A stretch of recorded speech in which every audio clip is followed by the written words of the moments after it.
वसुदेवसुतं देवम् कंसचाणूरमर्दनम्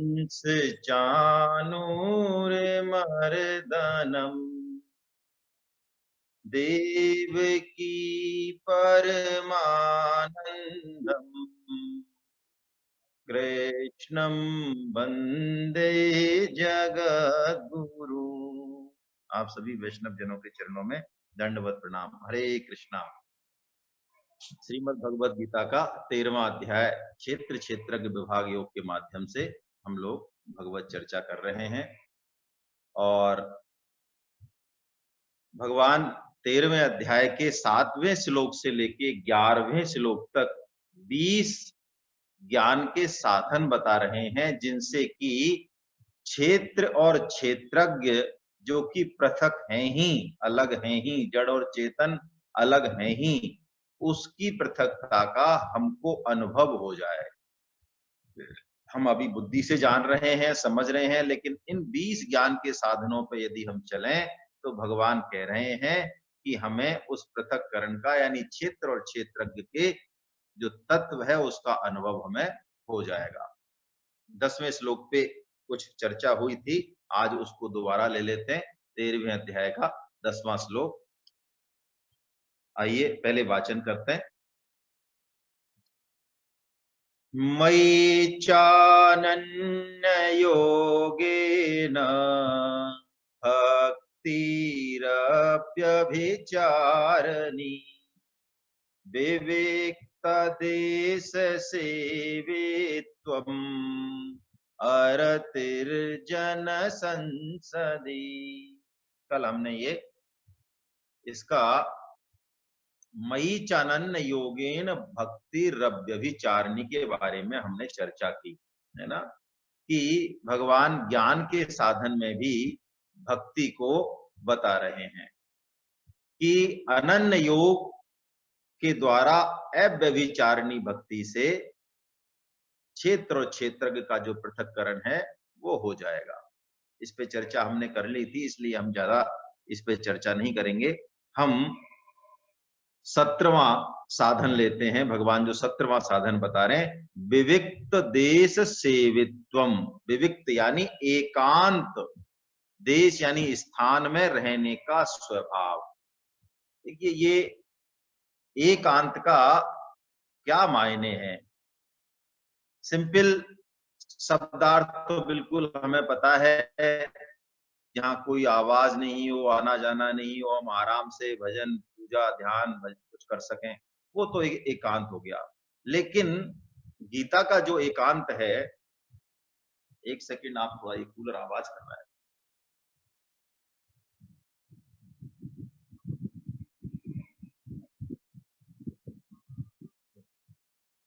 गीता का जो एकांत है वो एकांत इस मायने में है कि एक के अलावा यानी जो भगवत तत्व है, जो सत्ता है, उसके अलावा सब कुछ अंत हो जाए। या तो वही सत्ता दिखे या फिर उसी सत्ता का अनुभव करने के लिए अंतर यात्रा चालू हो जाए, यानी बाहर जो कुछ भी दृश्य है देखने में आ रहा है उसकी उपेक्षा करके और अंतर यात्रा शुरू हो जाए। ये एकांत, उसी का चिंतन, उसी का स्मरण, उसी का मनन। इसीलिए भगवत गीता में, भगवत गीता का जो ध्यानी है या भक्त है या जो एकांतवादी है, वो हजारों की भीड़ में भी अकेला रह सकता है। उसको एकांत मिले, अच्छी बात है, एकांत में रहने की अभिलाषा का नाम ही विविक देश सेवित्वम है। लेकिन एकांत नहीं मिले तो वो द्वेष ना करे, द्वेष नहीं करता ये साधक, है ना। ये बहुत जरूरी है। वैसे तो जितने भी क्या अधिकांश जो ज्ञान मार्ग से जाने वाले हैं उनके लिए एकांत बहुत आवश्यक है ना। एक दोहा कहते हैं कि नदी किनारे गिरि शिखर और बाग इको सौ देश और भगवत जन बिल में तहां बाढ़ई भजन विशेष। यानी ऐसी जगह नदी किनारे पर्वत की कंदरा, कोई ऐसा जहाँ पे आराम से भजन, ध्यान, स्मरण हो सके, है ना? और ऐसी वृत्ति यदि हमारी हो जाए, तो कोरोना जैसा अवसर हमको, ये सुअवसर लग सकता है हमको, है ना? और इसको दूसरी भाषा में बात करें, विज्ञान की भाषा में या मनोविज्ञान की भाषा में, तो यदि हम एकांत में नहीं रह पाते हैं, प्राय कई लोग, उनको हमेशा कोई ना कोई चाहिए, या तो मोबाइल चाहिए, टीवी चाहिए, नहीं तो कोई बात करने के लिए कुछ ना कुछ चाहिए। यदि एकांत में वो रह जाएँ तो मानो बहुत घबराहट हो जाती है। तो इसका मतलब हम कभी अपने आप से मिलने का जो है कोई विचार नहीं रखते, या फिर हम अपने आप में, हमारा जो व्यक्तित्व है वो इतना बोरियत भरा है, इतना नीरस है कि उसके साथ हम रहना नहीं चाहते। यानी एकांत में अवश्यमेव आदमी को, व्यक्ति को अवश्यमेव रहना चाहिए, है ना? एकांत अनन्यता का ही दूसरा रूप है, क्योंकि एक तान हो जाती है ना, इसमें तो अनन्यता का ही दूसरा रूप है। सूरदास जी महाराज की जीवन की मैं एक घटना आपको निवेदन कर रहा हूँ कि तानसेन जी ने एक बार सूरदास जी का पद गाया, तो अकबर भाव विभोर हो गया। तो उन्होंने कहा, भाई ये किसका पद है? ये तो बहुत अच्छा पद है। तो उन्होंने कहा, साहब ये सूरदास जी का पद है, और वो तो श्रीनाथ जी हैं, और वो है बस एकांती है उनका, तो इसके अलावा वो आते जाते नहीं है। तो उन्होंने कहा, उनको तो बुलवाओ कैसे भी। विनती की, बड़ा निवेदन किया, सारा सिस्टम भेजा, उनको बुलवाया, और उन सादर बहुत इज्जत दी, और उन्होंने सूरदास जी महाराज ने एक पद गाया, मन रे माधव सोकर प्रीत। जब पद गा दिया तो अकबर ने उनकी परीक्षा ली कि ये वास्तव में भगवत प्रेमी या भगवत वो हैं या नहीं, इनकी भाव परीक्षा ली। तो उन्होंने कहा, हम भी तो बादशाह हैं, है ना? हमारा भी तो गुणगान करो, कुछ यशोगान करो। तो देखिए, सूरदास जी महाराज ने बड़ी निर्भीकता पूर्वक, क्योंकि वो तो हमेशा ही ऐसा मान लें जैसे उस तत्व के साथ उनका उनकी वार्तालाप होता था, उस तत्व में ही वो रात और दिन रहते थे। तो उन्होंने बड़ी निर्भीकता पूर्वक भजन गाया अकबर के सामने कि नाहिन रहियो मन में ठौर। वो कहते हैं, बस एक के अलावा मेरे मन में कोई ठौर यानी जगह बची नहीं है। नाहिन रहियो मन में ठौर, नंद नंदन अछत कैसे आनिए उर, और कोई मेरे हृदय में है ही नहीं। चलत चितबत धौस जागत, सपन सोबत रात, हृदय ते वे मधुर मूरति, छिन्न इत उत जात, और श्याम गात सरोज लोचन, ललित गति मृदुहात। भगवान का वर्णन हो रहा है, उनके सौंदर्य का, रूप का वर्णन हो रहा है। एकांत में हम तभी हो पाएंगे जब भगवान से अनुराग हो जाए, हमें राग हो जाए। वो कह रहे, श्याम गात सरोज लोचन, ललित गति मृदुहास, सूर ऐसे दरस कारण, मरत लोचन प्यास। सूरदास जी कह रहे हैं कि मेरे जो लोचन हैं वो प्यासे मरते हैं भगवान की ऐसी माधुर्यमयी सुंदरमयी मूरत के दर्शन के लिए, मानो प्यासे मरते हैं। तो अंतिम तुकबंदी पे अकबर ने पूछा कि सूरदास जी महाराज, आप तो, आपके लोचन कैसे प्यासे मरते हैं? तो सूरदास जी ने कहा कि जब मैं होता हूं और मेरे प्रभु होते हैं, तो इन आंखों की जरूरत नहीं है, हृदय की आंखों से वो वार्तालाप होता है, और हृदय की आंखों से वो दर्शन होता है। तो एकांत का बड़ा महत्व है। महावीर जी हों, बुद्ध हों, है ना, मोहम्मद हों, सब ने काफी लंबे समय एकांत वास किया है और अपनी सिद्धि प्राप्त की है। विविक्त देश सेवित्वम अरतिर जन संसदी, अरति जन संसदी यानी जन समुदाय में रति नहीं हो, प्रीति नहीं हो। जन समुदाय मिले चाहे नहीं मिले, देखिए ये बहुत ही विलक्षण साधन है ज्ञान का। ऐसा मान लें कि साधन की शुरुआत इसी से होती है, और हम कितने गंभीर साधक हैं अध्यात्म पद के, शायद इस गुण से, इस साधन से हमारा एक्सरे हो सकता है। अरतिर जन संसदी, हमने जो कचरा इकट्ठा करने की आदत बना रखी है, क्या है कि हमें बिना बिना दूसरों की खबर के, बिना दूसरों की उसमें पूछताछ करने के, उनकी परवाह करने के, बिना मतलब के हमारा दिल जो है वो बेचैन रहता है। तो भगवत गीता का जो ये साधन है, ये तो इशारा कर रहा है कि कचरा इकट्ठा करने की आदत को हम खत्म करें। हर घटना, हर चित्र, चाहे अखबार से है, चाहे व्हाट्सएप से है, चाहे फेसबुक से है, वो चित्त पर, मन पर एक संस्कार बनाता है। सदग्रंथों का अध्ययन करेंगे, सद चर्चा करेंगे भक्तों के साथ, उसका संस्कार अलग बनेगा। और फालतू दुनिया भर की जो सूचनाएं हैं जिनको कि हम नहीं भी लें तो बहुत बड़ा कोई नुकसान नहीं हो रहा है। यदि है जरूरत है तो आवश्यक क्या है और अनावश्यक क्या है, इस पर बहुत गंभीरता से हम सोचें, बहुत गंभीरता से सोचें।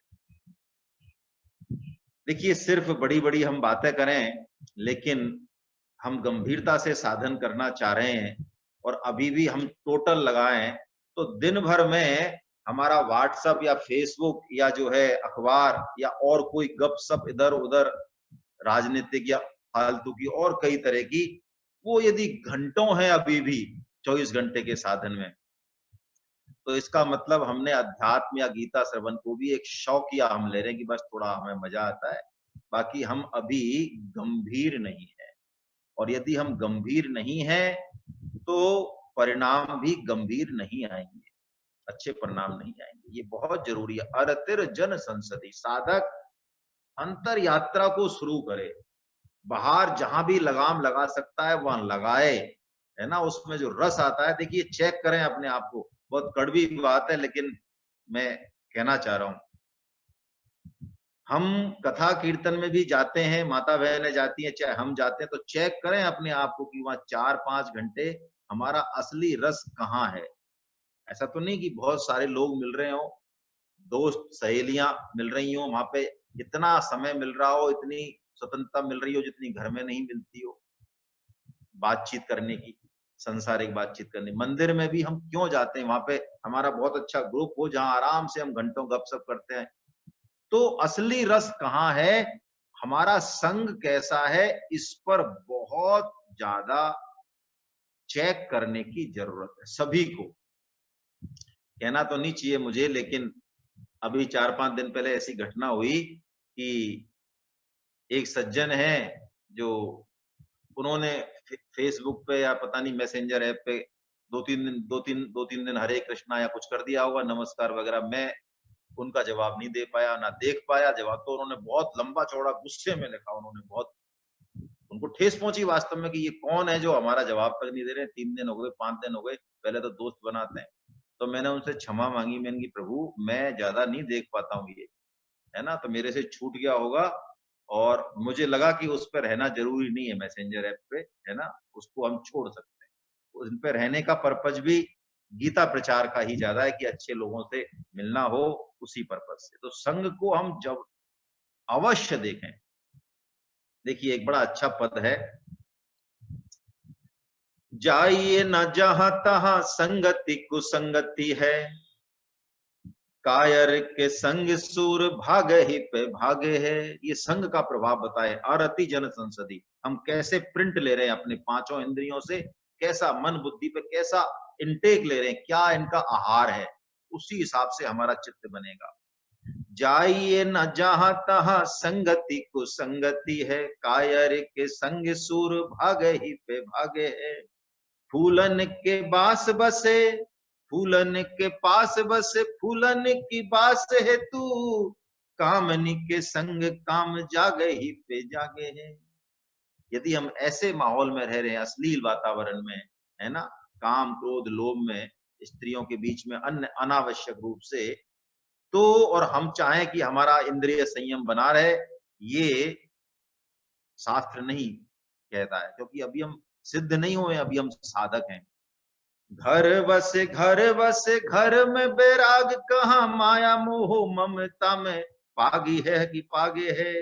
काजर की कोठरी में कैसो हु सयानो जाए, काजर की एक रिक लाग ही पे लागी है।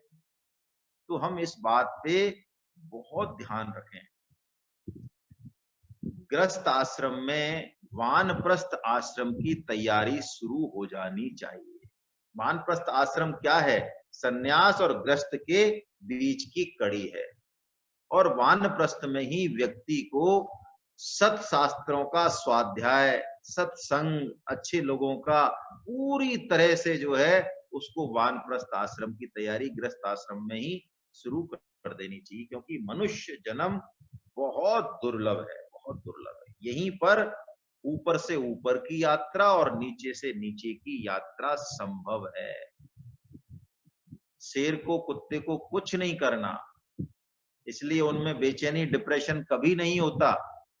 भाई मक्खी आकाश में उड़ती है तो गरुड़ को देख के उसको डिप्रेशन थोड़ी होता है हमारी तरह, यार गरुड़ तो इतनी तेज उड़ता है और ये तो इतना दूर उड़ता है, हम तो उड़ ही नहीं पाते। उनको नहीं होता, वो बस हैं, जी रहे हैं।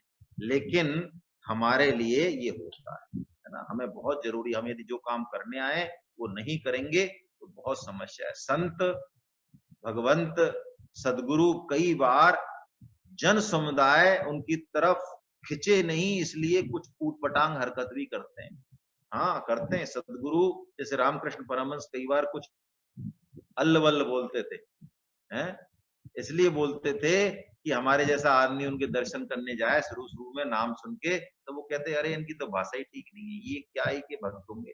तो वो कहते हैं कि मैं खरपतवार को हटा देता हूँ, है ना। जिन लोगों पे, इन पे क्या मेहनत करनी जो पहली नजर में ही पहली बार में निर्णय कर लें इतनी जल्दी सदगुरु के बारे में, तो खरपतवार को मैं हटा देता हूँ। तो कई संत इस तरह की घटनाएं करते हैं जिससे कि वो फेमस नहीं हो, बहुत ज्यादा जन समुदाय में उनका मेल जोल नहीं हो, है ना। कहते हैं दो संत एक गांव के पास रहते थे।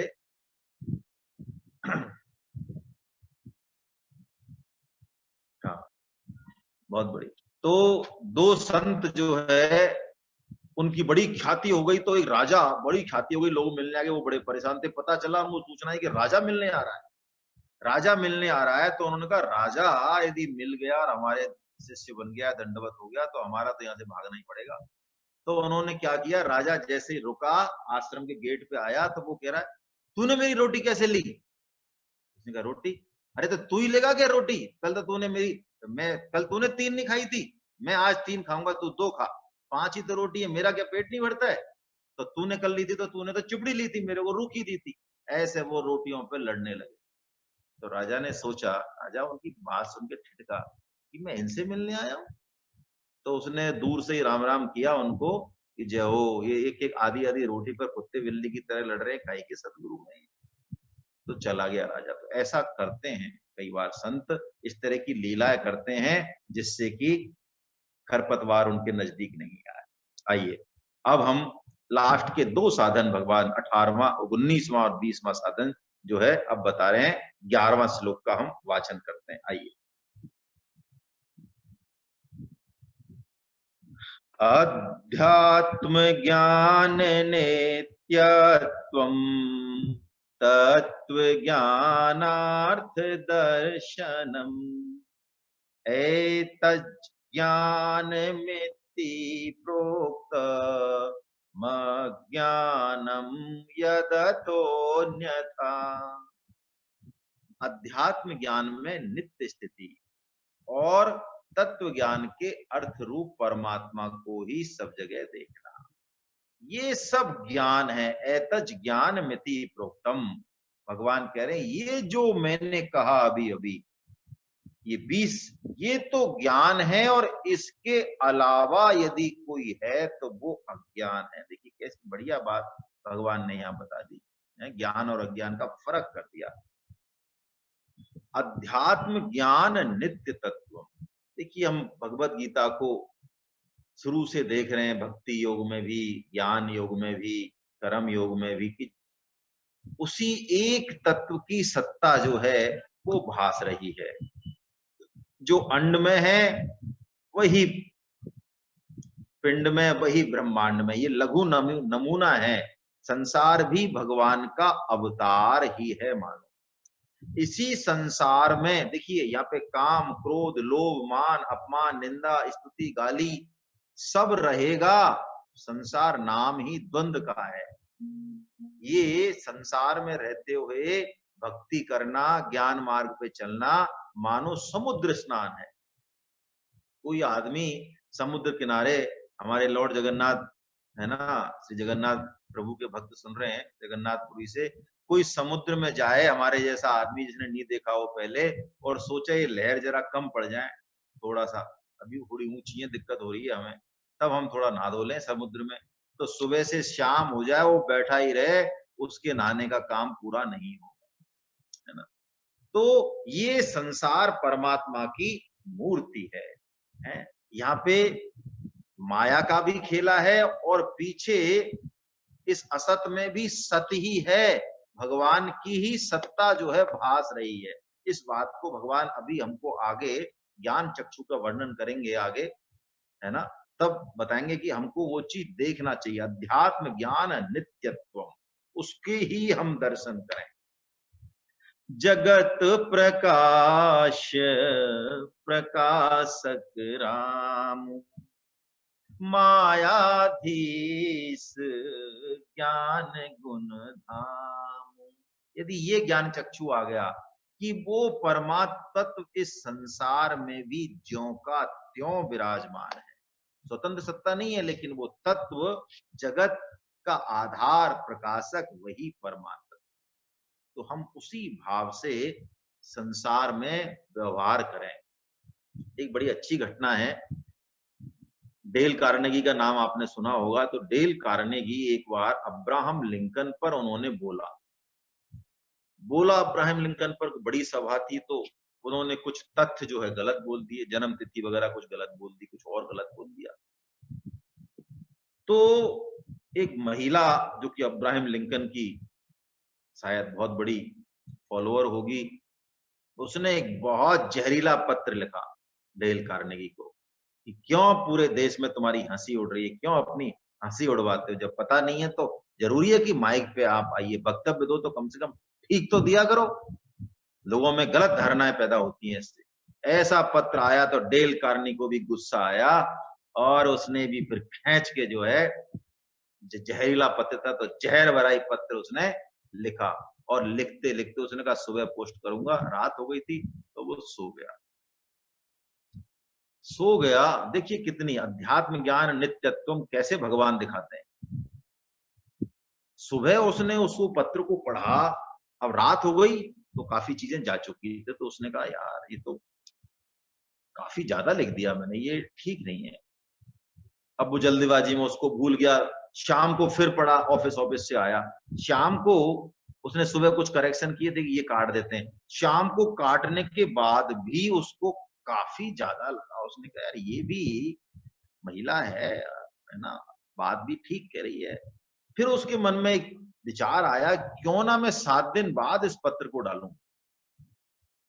कहते हैं 7 दिन बाद डेल कार्नेगी ने एक बहुत ही प्रेम भरा पत्र लिखा, अपनी माफी मांगी और उनको कहा, क्षमा याचना की कि वास्तव में मैंने जो है गलत बोला और इससे कई लोगों को 7 दिन में वो संसार का जो एक पहलू था उसमें परमात्मा वाला दूसरा पहलू दिख गया।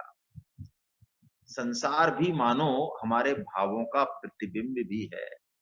हमें संसार में बुराइयां, कई तरह की और चीजें दिखती हैं, लेकिन सिद्ध भक्तों को उसी संसार में भगवत दर्शन, भावों का प्रतिफलन ही संसार से आता है। जैसे कि हम उदाहरण लें, द्रोणाचार्य जी ने एकलव्य को शिष्य नहीं बनाया था, लेकिन एकलव्य ने द्रोणाचार्य जी को भी नहीं बनाया गुरु, द्रोणाचार्य जी की मूर्ति को, लेकिन उस मूर्ति में भी उन्होंने भाव किया द्रोणाचार्य जी का, तन मन धन पूर्ण श्रद्धा से उन्होंने द्रोणाचार्य जी को गुरु मान के और धनुर्विद्या। तो अब आप देख लीजिए, जितना अर्जुन को नहीं मिला उससे ज्यादा एकलव्य को मिला उस मूर्ति से। क्या मतलब है? तत्व स्वामी जी जैसा कहते हैं परम श्रद्धेय स्वामी जी महाराज, तत्व तो ज्यों का त्यों है ना। हमारा भाव जैसा है मीरा जी के साथ वही गिरधर नागर खेलते हैं, दौड़ लगाते हैं और हमें प्रतिमा दिखाई देती है। तो भगवान कह रहे हैं अध्यात्म ज्ञान नित्य, बढ़ रहे हैं अब ज्ञान के साधनों में, और अब बिल्कुल अंतिम साधन तत्व ज्ञानार्थ दर्शन। ये तो फिर भी देखने वाली बात है। अब तो ये साधक इस स्थिति में आ गया कि समस्त जगह, सब जगह, यत्र तत्र सर्वत्र उसको अनुभव हो रहा है, अभय हो गया। भावाद्वैतम सदा कुर्यात्, क्यों? दिख चाहे 50,000 तरह के दृश्य रहे हो, उनमें चाहे भौतिक रूप से फर्क हो, लेकिन क्रिया भी वो यथा योग्य करेगा, व्यवहार भी यथा योग्य करेगा। लेकिन तत्व ज्ञानार्थ दर्शनम भावाद्वैतम सदा कुर्यात्, भाव रूप से वो एक उसी भगवत तत्व के दर्शन कर रहा है। ये अंतिम बात भगवान यहाँ पे बताते हैं। और भगवत शब्द बना भी देखिए, भगवत शब्द जो बना है वो इसी उससे बना, इसी संकल्पना से। भरता, संभरता यानी मालिक, स्वामी, है ना, गमयता, सनहरता, रक्षक, सृष्टा, सब कुछ वह जो सब में व्याप्त है, समस्त भूत जिसमें व्याप्त है। तो भगवत शब्द से ही भगवान बना है, उसकी संकल्पना ही यही है, तत्व ज्ञानार्थ दर्शनम भग अश्यास्ति इति भगवान, जिसमें 6 भग हैं। भगवान की चर्चा अभी आएगी, इसलिए हम चर्चा कर लें। बहुत विलक्षण प्रकरण अब चालू करेंगे। भगवान स्वयं का वर्णन करेंगे भगवान पहली बार। इतना कठिन, सबसे कठिन काम भगवान अब करेंगे, है ना। तो भगवान का मतलब ही है जिसमें 6 भग हो। कौन कौन सी? ऐश्वर्यस्य समग्रस्य धर्मस्य यशस्य श्रिय, 4 हो गए। ऐश्वर्यस्य समग्रस्य, समग्र ऐश्वर्यस्य, धर्मस्य, यशस्य, यश और श्रिय, श्री। ज्ञान वैराग्यश्चैव सन्नाम भग इति गणा। ये 6 जिसमें संपूर्ण रूप से हो, वो किसी से ले नहीं, वो भगवान। जो भग यानी 6 भग को, 6 विशेषताओं को जो वान करे, है जैसे रथवान, धनवान, जो वान करे। या भगवान का जो कर्ता रूप है या अकर्ता रूप है, उससे भी विष्णु पुराण में भगवान की परिभाषा दी है कि उत्पत्तिम प्रलयं चैव भूतानाम गतिम गतिम और वेत्तिम विद्याम अविद्याम च स वाच्यो भगवान। विद्या, अविद्या, उत्पत्ति, प्रलय, श्रृंगार, भूतों की सारी गति, महासर्ग, महाप्रलय, जो ये सब करता है और फिर भी निर्लिप्त रहता है, वो भगवान। तो भगवान कह रहे हैं 20वां ज्ञान का साधन तत्व ज्ञानार्थ दर्शनम। अब आगे क्या कह रहे हैं? एतज ज्ञान मिति प्रोक्तम। अरे अर्जुन, ये जो मैंने कहा, ये ही सब ज्ञान है, ये 20 ज्ञान का समुदाय है। यदि हम गंभीरता से भगवान में श्रद्धा विश्वास करके दृढ़ लक्ष्य बनाकर चलें जैसा भगवान कह रहे हैं, तो स्वामी जी महाराज कह रहे हैं ये लक्षण स्वतः हमारे अंदर प्रकट होने लगते हैं। दुर्गुण दुराचारों की मानो स्वामी जी कहते हैं जड़ कट जाती है शुरू में, चाहे हमको दिखे चाहे नहीं दिखे। क्यों? स्वामी जी कह रहे हैं जड़ कटने के बाद भी पत्ते हरे रहते हैं कुछ समय तक। तो जड़ कट जाती है, उसके बाद भी हो सकता है हमारे संस्कार बस काम, क्रोध, लोभ या इस तरह की चीजें आती रहें, तो हम बड़े बूढ़ों के पास, भक्तों के पास, गुरुओं के पास बने रहें और हृदय से जो है करते रहें, वाचिक ज्ञानी नहीं बने। देखिए आज ही चर्चा हो रही थी अमित जी से कि ऐसी कोई बात चल रही थी, मुझे याद आ रही है, बड़ी जोरदार बात है, आप सुनेंगे तो, कि अज्ञानी अंधकार में भटकता है और ज्ञानी महा अंधकार में भटकता है। ये शास्त्र वचन है। अज्ञानी का पतन उतना हो नहीं सकता जितना ज्ञानी का संभव है या होता है। कौन सा ज्ञानी है? ये वाचिक ज्ञानी है। क्यों? चीजें समझ ली बुद्धि से, बोलना भी आ गया, बताना भी आ गया, लेकिन अनुभव अभी कुछ नहीं है।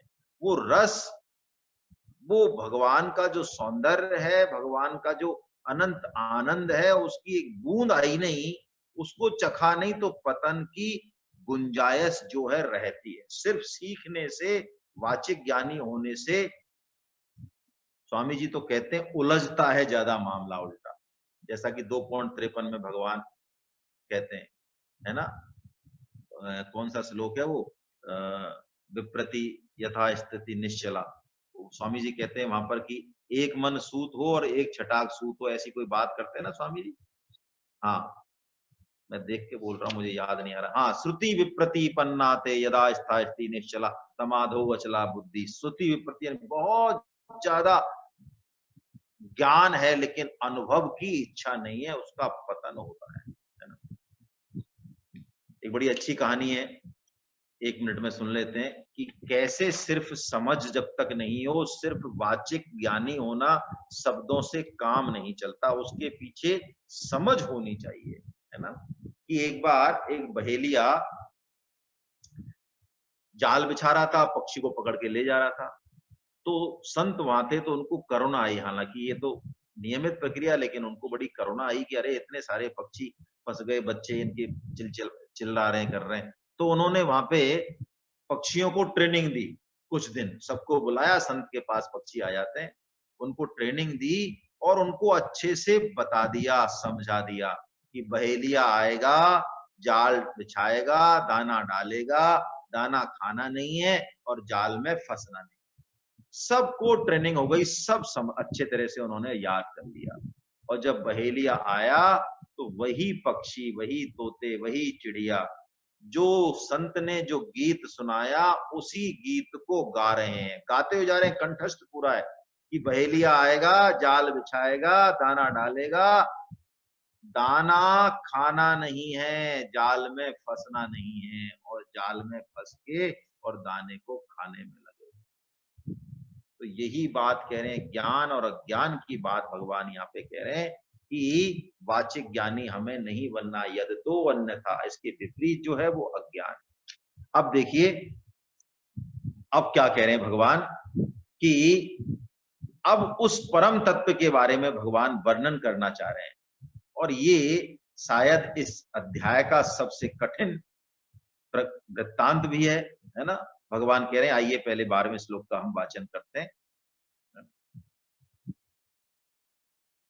ज्ञेयं यत्तत् प्रवक्ष्यामि यज्ज्ञात्वामृतमश्नुते अनादिमत्परं ब्रह्म नैषत्तन्नासदुच्यते।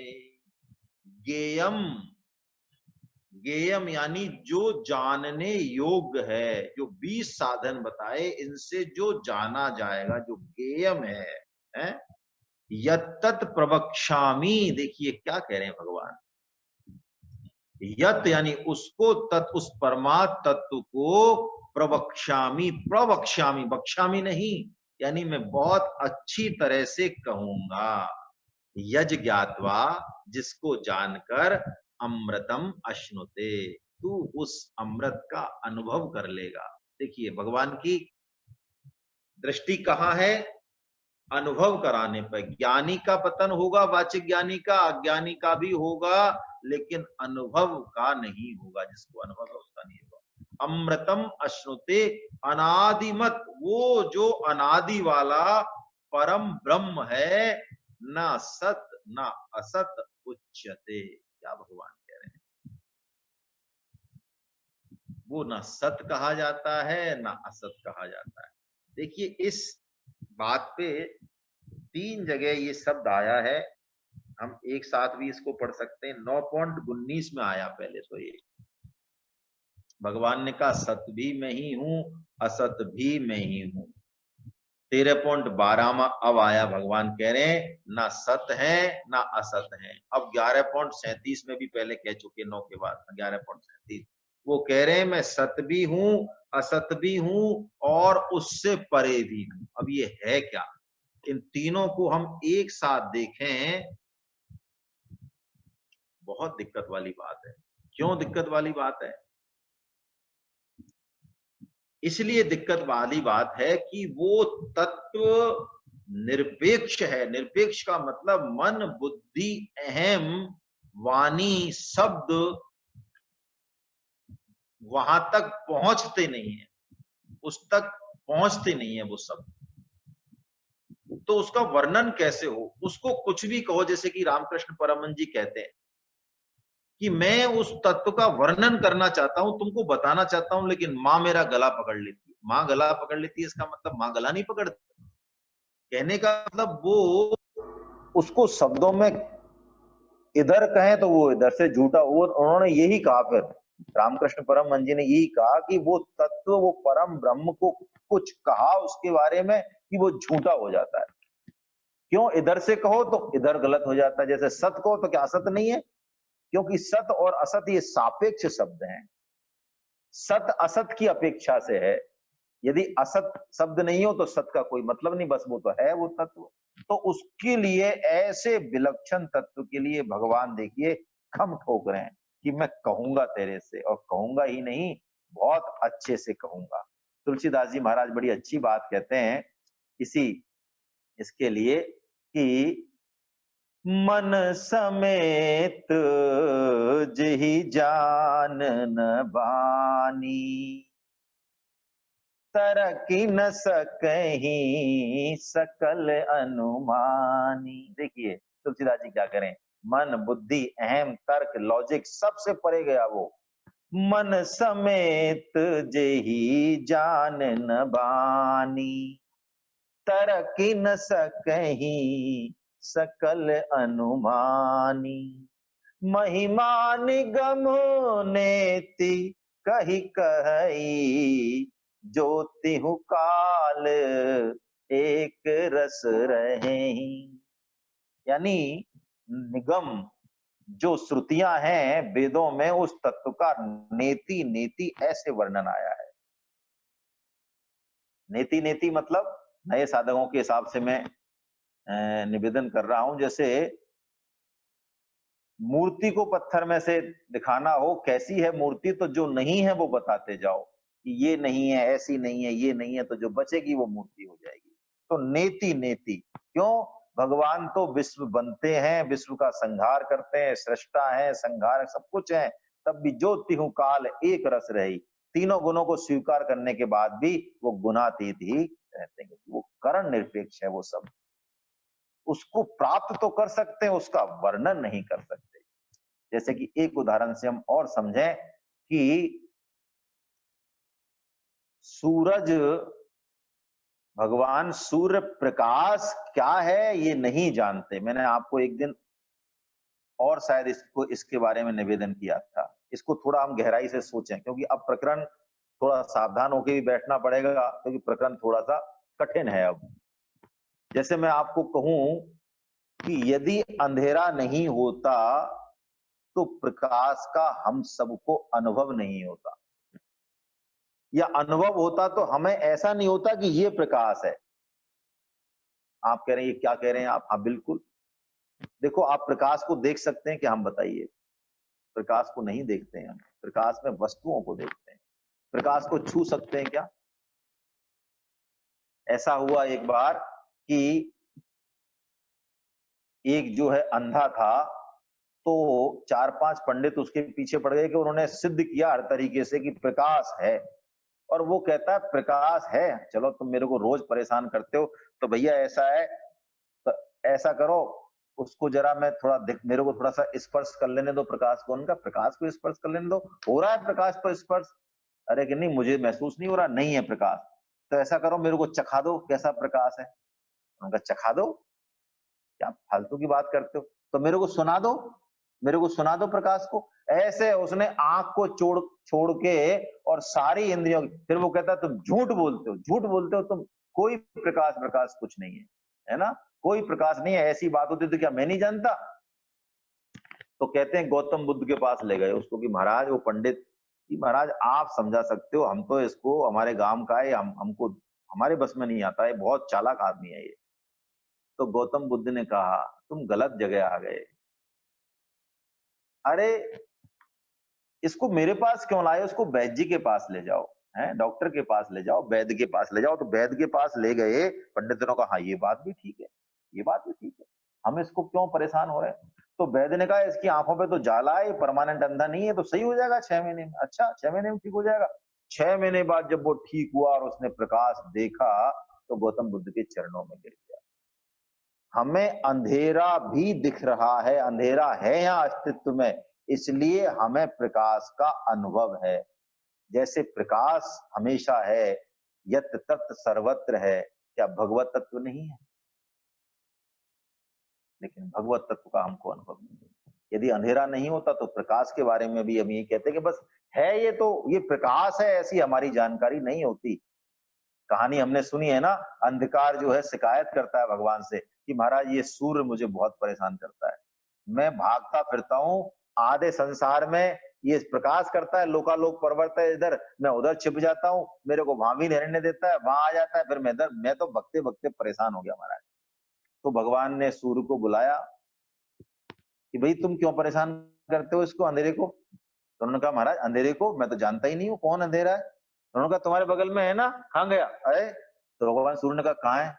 अब बताइए जहाँ सूर्य है वहां अंधेरा रुक सकता है क्या। तो यही बात है, भगवान कह रहे हैं मैं उस तत्व का वर्णन संभव नहीं है, लेकिन मैं करूंगा, करूंगा। वो तत्व ऐसा है, बहुत विलक्षण तत्व है। और वर्णन क्या करेंगे, भगवान संकेत करेंगे। वर्णन तो भगवान भी करेंगे तो हमारी बुद्धि जो है करेगी, लेकिन चलिए भगवान श्री कृष्ण के साथ साथ बढ़ते हैं, है ना। भगवान कैसे कह रहे हैं, राम सच्चिदानंद दिनेसा, नहीं तह मोहे निसाल बुलेसा, सहज प्रकाश रूप भगवाना, नहीं तह पुनि विज्ञान बिहाना।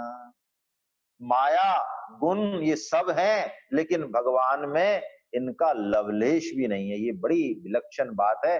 तो आइए कैसे भगवान वर्णन करते हैं, हम ये लक्ष्य तो रखें, कम से कम लक्ष्य रखेंगे तो स्वामी जी महाराज कहते हैं उस तत्व का हमको अनुभव हो जाएगा। लक्ष्य नहीं रखा तो कितना ही घोड़े दौड़ा लें, कितना ही दुनिया में बड़े से बड़े काम कर लें, नहीं पार पड़ेगी। इच्छा तो करनी पड़ेगी, लक्ष्य तो बनाना पड़ेगा। कहते हैं आइंस्टीन जब अंतिम समय उसका आया तो आइंस्टीन को ऐसा लगा, उन्होंने कहा कि मैंने अणु को तोड़ दिया, उसके अंदर इतनी एनर्जी है, ये खोज लिया, गैलेक्सी ब्रह्मांड तारे कहाँ हैं ये खोज लिया। लेकिन उसको ये लगा कि आखिर में इनको खोजने की जो जिज्ञासा थी वो है कौन अंदर, यानी मैं कौन हूं। ये उसके मन में आया कि मैंने सब कुछ खोजा, लेकिन ये खोजने वाला है कौन, मैंने इसकी तो खोज ही नहीं की। ओहो, मेरे जैसा मूर्ख कौन रहा दुनिया में। तो लोगों ने कहते हैं उसकी पत्नी से पूछा कि तुम्हारे इन्होंने इतना is equal to MC square सापेक्षवाद का सिद्धांत, जिसको वैज्ञानिक नहीं समझ पाते, हम तो क्या समझेंगे बड़े बड़े वैज्ञानिक, कि इसके बारे में तुमको कुछ पता होगा, आखिर तुम पत्नी हो उनकी। तो उन्होंने कहा भैया हमें तो हम तो इसके बारे में कुछ जानते नहीं है, क्या is equal to MC square और क्या रिलेटिविटी है, लेकिन जिसने इस फार्मूले को दिया है मैं उसको जानती हूँ, और उसको मैं इतना जानती हूँ कि उससे ज्यादा जानती हूँ मैं उसके बारे में। तो देखिए आप, यही बात है कि जिसने इस सृष्टि को बनाया हम उसके बारे में जानने की चिंता करें। आइए 13.13 से और 13.17 तक, वैसे तो 12वें से स्टार्ट है, लेकिन ये बहुत ही विलक्षण श्लोक हैं। हम पहले पढ़ते हैं और फिर चर्चा करते हैं, है ना। पहले देखिए, पढ़ने से पहले मैं एक बात और निवेदन कर दूं, थोड़ी तैयारी कर लें हम लोग, क्योंकि कठिन प्रकरण है कि जब भी भगवत तत्व का वर्णन होगा हमेशा दो विरोधी बातें आएंगी। अब मैं पहले ही आपको 17 श्लोक तक का थोड़ा सा संकेत कर देता हूं आपके चरणों में। क्यों, अभी अभी बात हुई है, वो सत्ता तो अखंड है, हम माने तो भी रहेगी, नहीं माने तो भी रहेगी। सबका आधार प्रकाशक वो है ही, हम स्वयं से जान सकते हैं वैसे, मतलब वो है, बस निरपेक्ष है, एब्सोल्यूट जिसे कहते हैं। जैसे कि आकाश, बादल रहे, बिजली कड़के, है ना, धुआं हो मत हो, आकाश तो है। ऐसे ही अब भगवान दो विरोधी तत्व कहेंगे। देखो अभी अभी जैसे भगवान ने कहा ना, ज्ञेयम कहा ना, वो जानने योग्य। अभी तुरंत ही भगवान आगे जब तत्व का वर्णन करेंगे तो कह देंगे अभिज्ञेय, वो जाना नहीं जा सकता। अभी तो कह रहे हैं जान, मैं तेरे को पूरी तरह बताऊंगा, प्रवक्ष्यामि, अभी तो ये कह रहे हैं। और अभी अभी 13.15 में कह देंगे अभिज्ञेयम, वो ज्ञेय भी है और अभिज्ञेय भी है। कहेंगे सर्वेंद्रिय गुणाभासम, वो इंद्रियों का प्रकाशक है, आधार है, इंद्रियां हैं उसकी। अब लेकिन फ्री उसी श्लोक में कह देंगे सर्वेंद्रिय विवर्जितम, उसकी कोई इंद्रिय नहीं है। वो एक ही इंद्रिय से, वो नाक से आंख का काम ले ले, कान का ले ले, जीभ का ले ले, जीभ से देख ले। भगवान एक इंद्रिय से सब काम कर लेते हैं, सर्वेंद्रिय विवर्जितम। फिर असक्तम सर्व भ्रच्चैव, ऐसा कहेंगे भगवान। मैं इन्हीं 4 श्लोकों में से उठा उठा के कह रहा हूं, यानी वो आसक्ति रहित हैं, फिर भी सबका पालन कर रहे हैं। कैसी विलक्षण बात है देखिए भगवान की। हम किसका पालन पोषण करते हैं? जितना भी निमित्त बनते हैं। हम कहते हैं ना हमने अपना परिवार पाला, उसमें 10 आदमी थे, हमने पाला 30 साल तक। तो क्या आपके 10 आदमी थे तो 5 आदमी हो पड़ोसी के परिवार में, उसको पाल सकते हो क्या? 30 साल छोड़ो, 15 साल पाल सकते हो? नहीं पाल सकते हम।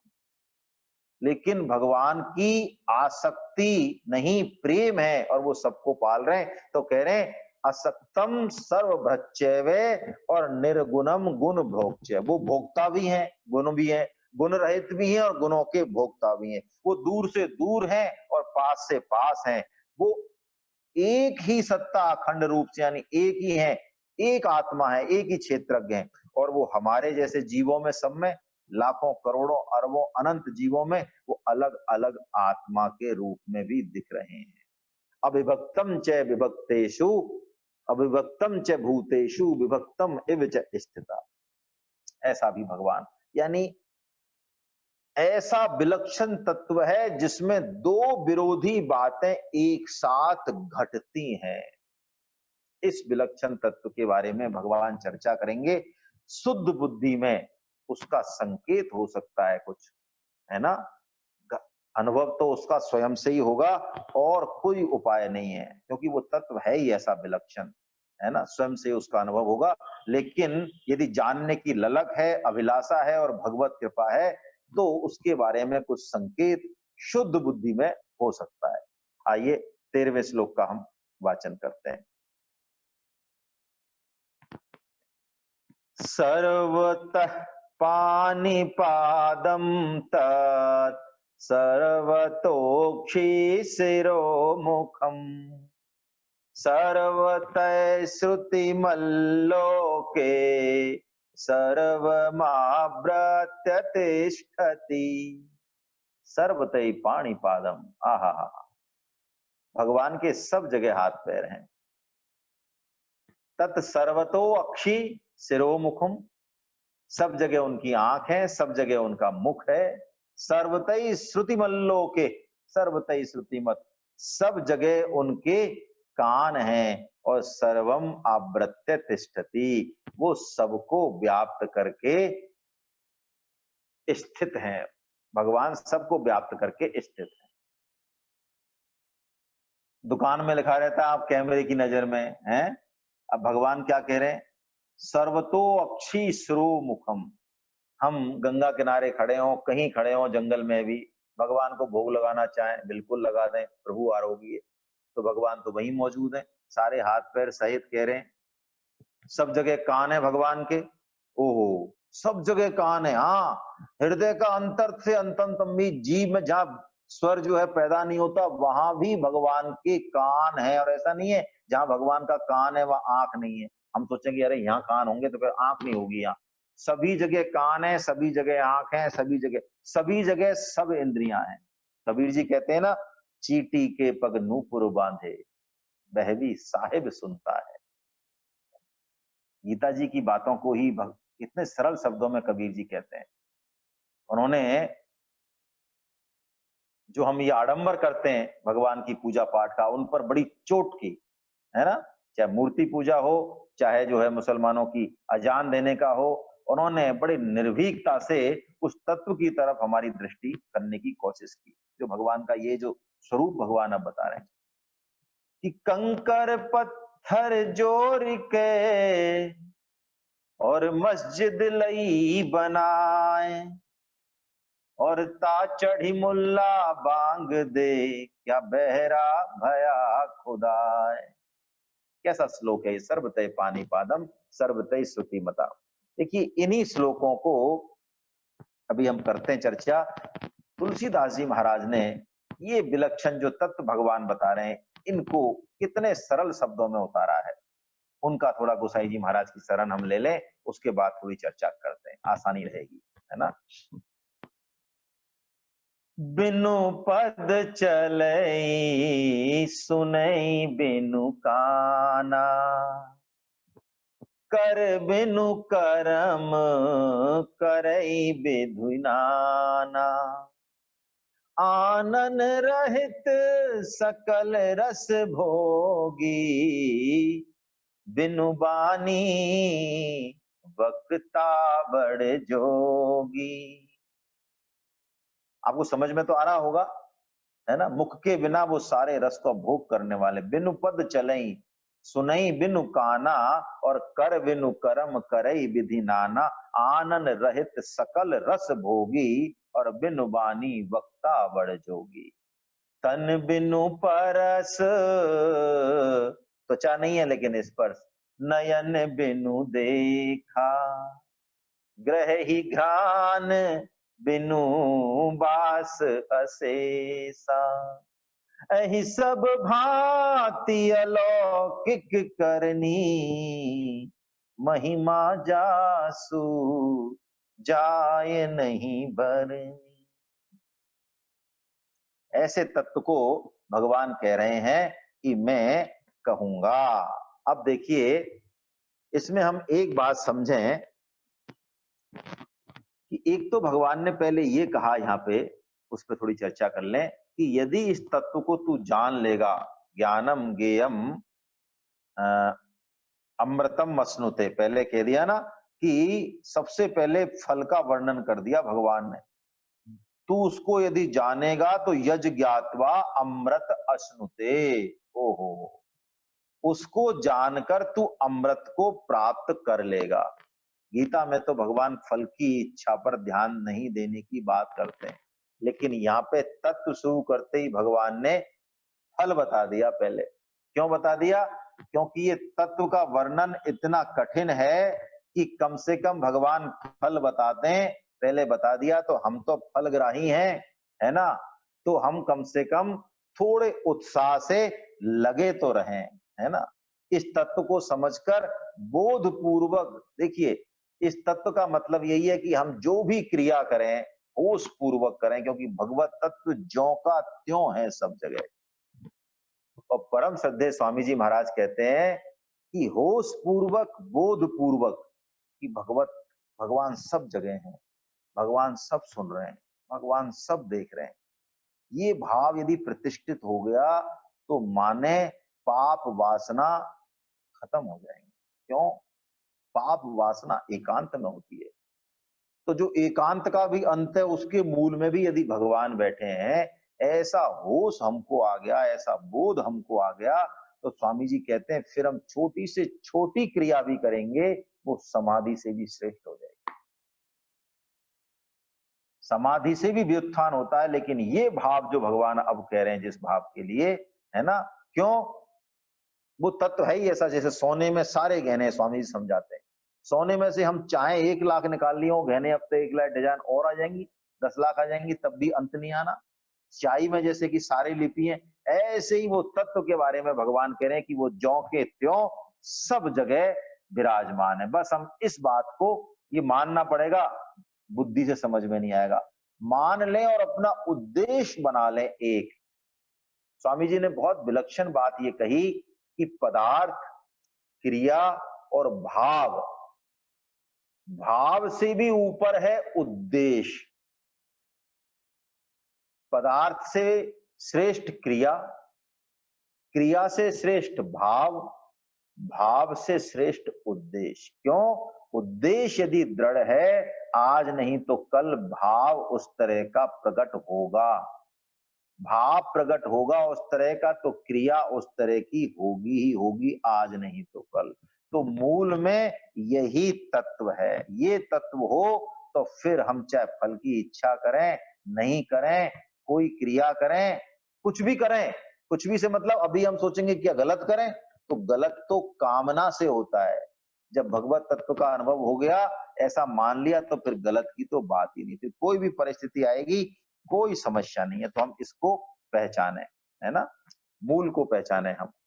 भगवान कह रहे हैं मैं सब जगह हाथ पैर वाला हूं, और अब कह रहे हैं लोकम सर्वम आवृत्य तिष्ठति, सबको वही है, मूल कारण वही है। सबसे पहले कुछ था तो वही थे। जैसे कि भगवान, शायद हमने लिया है पहले, बात तो कठिन है लेकिन इसमें आती है वो बात, चतुश्लोकी भागवत, यानी ये श्रीमद् भागवतम कहते हैं ब्रह्मा जी को 4 श्लोक सुनाए बस। उन 4 श्लोकों का विस्तार है। ब्रह्मा जी को सृष्टि रचना उस परम ब्रह्म परमात्मा ने बताई, कैसे सृष्टि रचना करनी। ब्रह्मा जी ने प्रश्न पूछा कि मैं सृष्टि रचना भी करूंगा, फिर मुझ में कर्ता भाव नहीं आएगा, अहंकार नहीं आया, ये तो मुझे टेक्निक बताओ। तो भगवान ने बताई। तो भगवान चतुश्लोकी बोलते हैं 4 श्लोक, जिसमें पहला श्लोक है अहमेवासमेवाग्रे नान्यद्य यत् सत सत परम पश्चात अहम यदे तच्चे यो विशिष्येत सो स्मृतम्।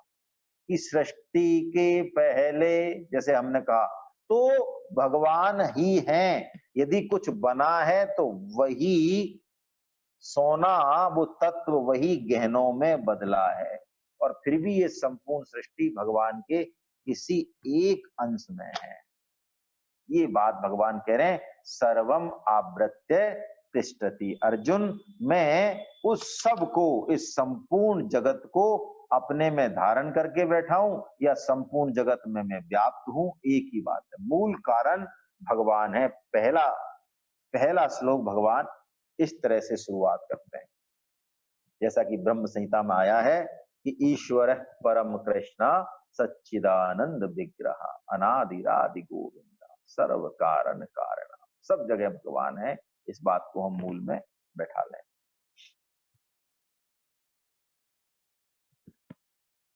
अब अगला श्लोक तो रहने दें, होगा नहीं फिर, या ले लें फटाफट। चलिए, किसी के मन में कोई प्रश्न हो तो कर लें। हरे कृष्णा। किसी के मन में, साधक के मन में कोई प्रश्न हो तो कर लें, कोई चर्चा हो तो कर लें, कोई बात हो तो कर लें।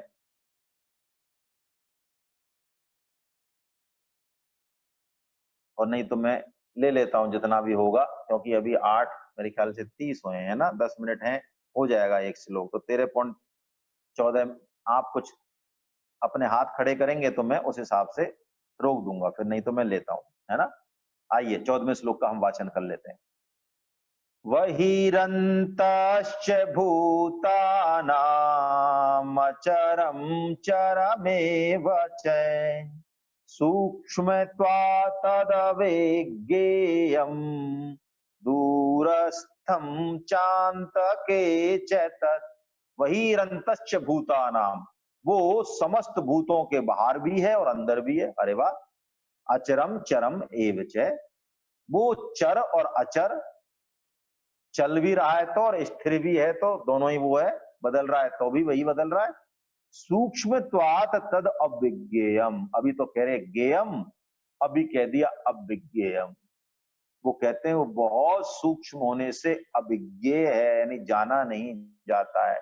और दूरस्थम चांत के चतत, वो बहुत दूर है। 13.14 मिस कर दिया मैंने, कौन सा बोल दिया तो ये, अच्छा मैंने 15 बोल दिया, 15 भूल गया मेरे से। चलिए कोई बात नहीं, 14 बोलता हूँ, ठीक है। हरे कृष्णा, बहुत बढ़िया। हाँ, आइए वाचन करते हैं 14वें श्लोक का। मेरे से 15वें श्लोक चालू कर दिया मैंने। हाँ। सर्वेन्द्रिय गुणाभासम सर्वेन्द्रिय विवर्जितम असक्तं सर्वभृच्चैव निर्गुणं गुणभोक्त च। सर्वेंद्रिय गुणाभासम, वो सब इंद्रियों को जानने वाले हैं लेकिन सब इंद्रियों से रहित भी है, सर्वेंद्रिय विवर्जितम। असक्तम, आसक्ति रहित हैं, तो हम तो यदि आसक्ति नहीं रखें तो हम तो किसी से मिलने भी नहीं जाए, पालन तो छोड़ो। लेकिन भगवान देखिए इधर आसक्ति रहते हैं, फिर कहते हैं सर्वभृच्चैवा, वो सबका भरण पोषण करने वाले हैं। निर्गुणम, हाँ निर्गुण है, फिर भी वो गुणों के भोक्ता हैं। पत्रम पुष्पम फलम तोयम यो में भक्ता प्रयच्छति। वो निर्गुण निराकार है, लेकिन आप किसी रूप में उनको चाहो, प्रेम के वशीभूत वो आ जाएंगे, खा लेंगे आपसे जो खाना है। आपके मन में चढ़ाने की, खिलाने की बात आएगी, भगवान के मन में खाने का भाव आ जाएगा। देखिए यहाँ पे परम श्रद्धेय स्वामी जी महाराज कह रहे हैं कि वास्तव में तत्व तो वर्णनातीत है, वर्णन नहीं हो सकता, सिर्फ बोध हो सकता है। और बोध होने के बाद बोला नहीं जाता, पढ़ाई नहीं हो सकती। क्यों? जहां वर्णन है वहां तत्व नहीं है, जहां तत्व है वहां वर्णन नहीं है, ये बात। लेकिन क्या करें, वर्णन करे बिना भी रहा नहीं जाता, और भगवान कर रहे हैं तो इसका मतलब कुछ ना कुछ तो हाथ आएगा हमारा। कि गहरो प्रेम समुद्र है और डूबे चतुर सुजान, और डूबे सो बोले नहीं, और बोले सो अनजान।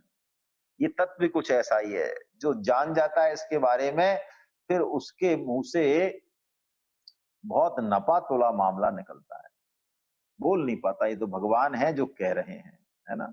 तो भगवान कह रहे हैं सर्वेंद्रिय गुणाभासम, मैं सब इंद्रिय के विषयों को जानने वाला हूं, लेकिन मैं इंद्रियों से रहित भी हूं। वो सगुण निर्गुण सब कुछ है। सगुण जब परमात्मा की शक्ति व्यक्त हो, हमें दिखे, है। और ये कैसे कह दिया, और जब नहीं दिखे अव्यक्त हो तो निर्गुण, ये कैसे कह दिया, सूक्ष्मत्वात् अविज्ञेयम। स्वामी जी महाराज कहते हैं बड़ी अच्छी बात कि भगवत तत्व जो है वो करण निरपेक्ष है। यानी करण निरपेक्ष का मतलब, करण कौन से? 13 करण है, हम पढ़ेंगे, कल पढ़ेंगे, है ना। 13 करण है, 5 इंद्रियां, 5 ज्ञानेन्द्रियां, 5 कर्मेंद्रियां, मन बुद्धि और अहंकार। तो इन 13 करणों से वो पकड़ में नहीं आता, इस कारण उसको अविज्ञेय कहा। लेकिन वो 13 करणों को हम मिटा दें, यानी हमें समझ में आ जाए, इनसे पकड़ में नहीं आएगा, तो वो स्वयं से जानने में आता है। इसके कारण उसको जो है ज्ञेय कहा। तो भगवान कह रहे हैं सूक्ष्मत्वात्, हाँ सॉरी असक्त, अरे मैं क्या बोल रहा हूं, सूक्ष्मत्वात् का कर दिया मैंने। असक्तम, वो आसक्ति रहित हैं, फिर भी समस्त उनका भरण पोषण करने वाले हैं। देखिए प्रकृति जो है ना, ये भगवान की शक्ति है। और शक्ति भी कैसी है? प्रकृति का जो हमारे शास्त्रों में, व्युत्पत्ति शास्त्रों में जो इसका अर्थ बताया वो बहुत विलक्षण है।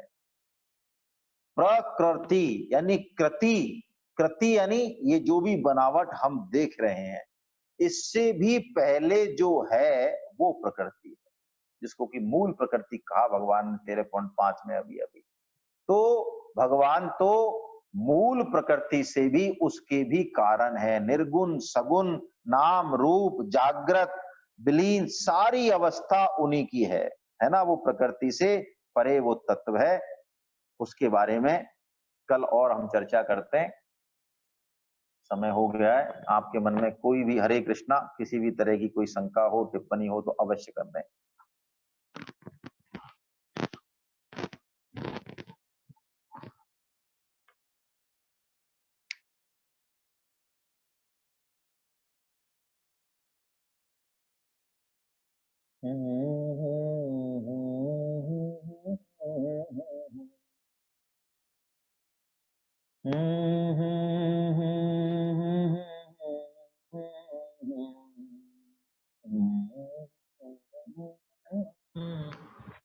चलिए, तो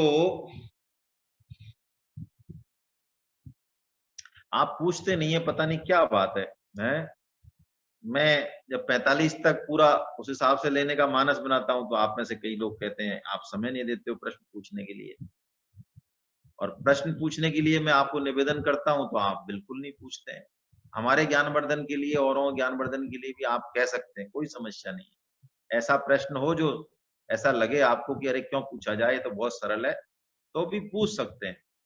और फिर भी कोई नहीं है, तो कोई जबरदस्ती भी नहीं है, चलिए कोई बात नहीं, है ना? कल थोड़ा-सा चर्चा और कर लेंगे इस पे, 13.14 पे, नहीं तो कल 13.15 से ही हम बात चालू करेंगे, है ना? गोविंद जय जय गोपाल जय जय, गोविंद जय जय गोपाल जय जय, राधा रमन हरि गोविंद जय जय, राधा रमन हरि गोविंद जय,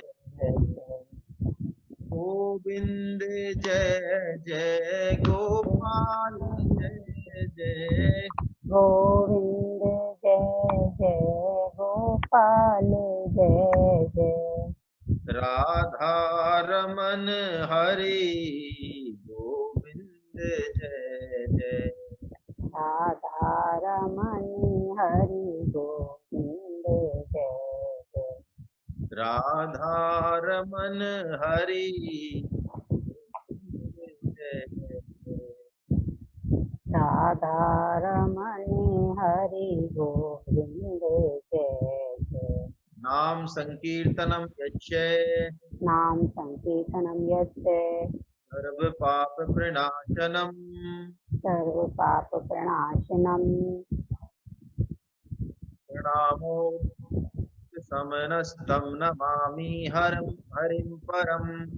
प्रणामो दुःख समनसं नमामि हरिं परम।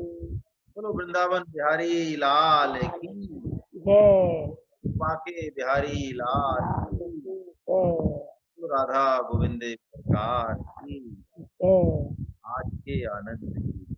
जय। तो आपको दर्शन को पुनः पुनः वंदन। कल इसी समय मिलते हैं।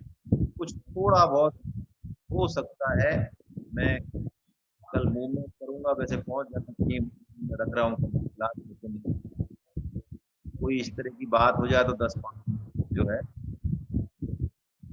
आप देख सकते हैं, वैसे मैं मैसेज कर दूंगा इस बात। हरे हरे कृष्ण हरे कृष्ण।